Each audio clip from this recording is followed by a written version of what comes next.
Hello and welcome to our digital tutorial on evaluating sources using our class's new technique of OPVL, or origin, purpose, value, and limitation. This digital tutorial will show you how to take a look at two different types of websites and evaluate it for its origin, purpose, value, and limitation.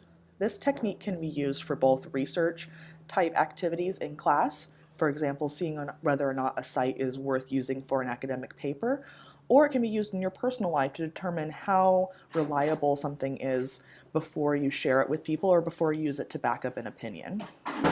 So just to quickly review, for each letter, you would take a look at the site or source and answer some of the baseline questions that come across each category of analysis for our source. For example, if we were to use this video, we would be looking at its origin, so it would be coming from your teacher, Ms. McFarland, its purpose, so what the author was trying to convey or tell the reader, its value, so specifically how you would use this source for your project or your intellectual needs, and its limitations, so what biases may influence this source or what information is missing from this particular resource that you might need to find somewhere else. So to test out these skills, we're going to take a look at two different types of websites about pugs. Our first website is from the American Kennel Club about getting to know the pug. If I were to be evaluating this website for its origin, purpose, and value and limitation, I like to have a note page open that allows me to keep track of the different things that I find. So I need to find the origin, the purpose, the value, and the limitations of this site. So first, to find the origin, I might do some general skimming across the website and see the heading comes from the American Kennel Club. If it lists an author, I'd be looking at that or multiple authors. So right now I'm going to note that this site came from the American Kennel Club.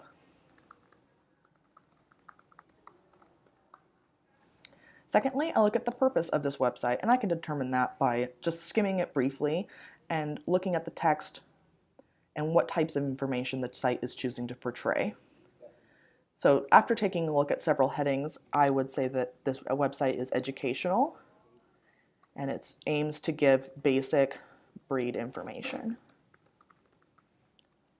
The value of this website, after taking a look at its different headings, is that it gives unbiased, clear information.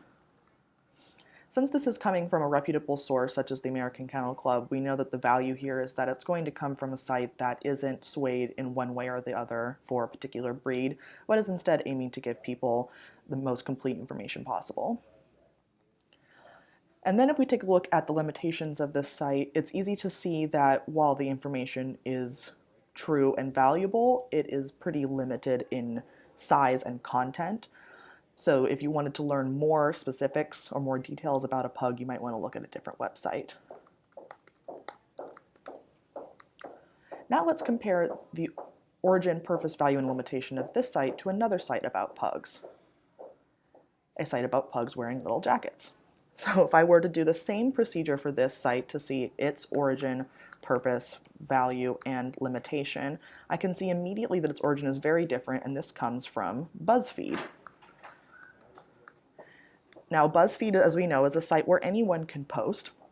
I see that the origin is covered in text speak, has a lot of acronyms, fun pictures, and pages and pages and pages of pugs in really small jackets.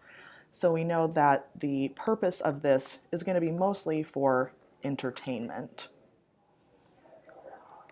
The value of this site is really only in its breadth of information. As we see, there's no actual text information here, but just a bunch of pictures.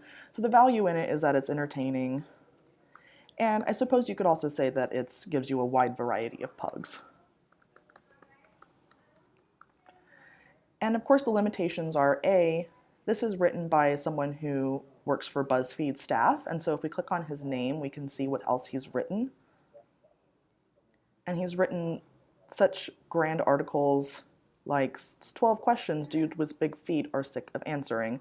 So the limitations here is that the author isn't necessarily reliable, that we know that typically they write for entertainment purposes only, and that there's no concrete information. So looking at these two different types of sites and using our OPVL, we can clearly see the values in both of these and also be able to make an educated decision about which one we might use for our project. Thank you for listening, and I hope you found this valuable and enjoy evaluating sources.